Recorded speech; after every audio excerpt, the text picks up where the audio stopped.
ಯಾವ ಬಿಜೆಪಿ ಸರ್ಕಾರ ಇದ್ದಾಗ 25-30 ಸಾವಿರ ರೂಪಾಯಿ ಕಟ್ಟಿದ್ರೆ ಸಾಕು, ಅದಕ್ಕೆ ಇವತ್ತು 2-2.5 ಲಕ್ಷ ರೂಪಾಯಿ ಇವತ್ತು ನಮ್ಮ ರೈತ ಕಟ್ಟಬೇಕಾಗಿದೆ ಅಂತ ಪರಿಸ್ಥಿತಿ ನಿರ್ಧಾರ ಅನ್ನೋದು ಕಾಂಗ್ರೆಸ್ ಸರ್ಕಾರ 3 ಲಕ್ಷ 2.5-3 ಲಕ್ಷ ರೂಪಾಯಿ ರೈತ ಇವತ್ತು ಕಟ್ಟದಾಗ 5 ಲಕ್ಷ ರೂಪಾಯಿ ಲಂಚ ಸೇರಿ ನೀವು ಹೇಳ್ತಾ ಇದ್ದೀರಿ. ಲಂಚ ಸೇರಿ 5 ಲಕ್ಷ ರೂಪಾಯಿ ಹೇಳ್ತಾ ಇದ್ದೀರಿ.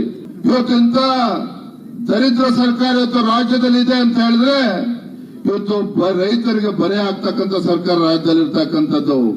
ಸರಿಯಾಗಿ ಹೇಳಿದ್ದಾರೆ. ಹಾಸನ ಜಿಲ್ಲೆಯ ಒಬ್ಬ ಮಾಜಿ ಸಚಿವರು, ಕಾಂಗ್ರೆಸ್ ಪಕ್ಷದ ಮಾಜಿ ಸಚಿವರು ಹೇಳಿದ್ದಾರೆ.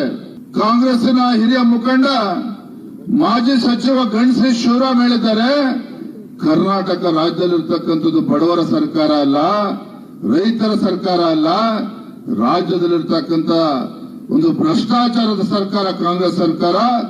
50% ಲಂಚ ತೆಗೆದುಕೊಳ್ತಾ ಇರ್ತಕ್ಕಂಥ ಭ್ರಷ್ಟ ಕಾಂಗ್ರೆಸ್ ಸರ್ಕಾರ ಇದೆ ಅಂತ ಹೇಳಿ ಕಾಂಗ್ರೆಸ್ ಪಕ್ಷದ ಮುಖಂಡ ಗಣಶ್ರೀ ಶಿವರಾಮ್ ಹೇಳಿದ್ದಾರೆ.